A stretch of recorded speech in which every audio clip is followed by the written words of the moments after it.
Okay, so what I was saying is maybe we'll start covering a little bit of animation. So animating in After Effects is really quite simple. When you open up a layer by clicking on this arrow, and I'm going to simplify my scene real quick, and I'm going to get rid of all these layers except for this shot.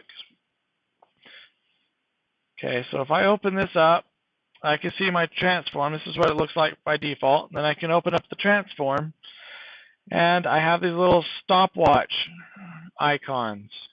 If I click on that, it's going to key the opacity in this case at this point in time, the point in time that I have selected. So if I go to frame, let's say, I can see which frame I'm on by looking. I'm at 1 second on the 27th frame, or frame 57. And I can tell it to key it there also, just by clicking this little diamond. Okay? Now, I probably want to turn this off at some point. I don't want this image to show my entire length of time, so I can just click and drag this percentage in the case of the opacity, and drag it down, and now that key is automatically set to not exist, so it's completely transparent at this point in time here. Okay. Now I probably need it to exist right up until it doesn't. So I can shift over just one frame. Can verify that I'm working with just a single frame by zooming in. So on the very next frame, I'm going to set that to 0, and now there's no fading effect. Okay, and I've successfully animated this.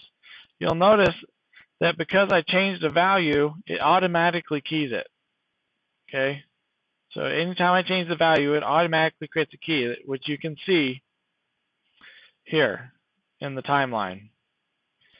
Now I should bring it up while I've got it open.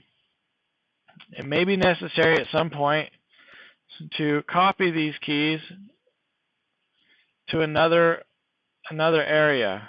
So I can drag select a set of keys, and they'll turn yellow. That's how you know that you have them all selected. You can press Control C.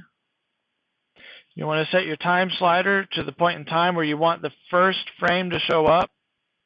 Select the next attribute that you want it to be keyed on, or multiple attributes. And okay, maybe we have to key it first. We'll select them all and paste. I'm making a liar out of myself. So, let's see. Okay, we may have to come back to that, but oh, that's bugging me.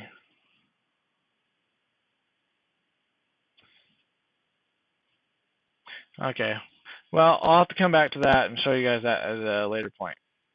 But basically, you can copy these keys and paste them to the other locations.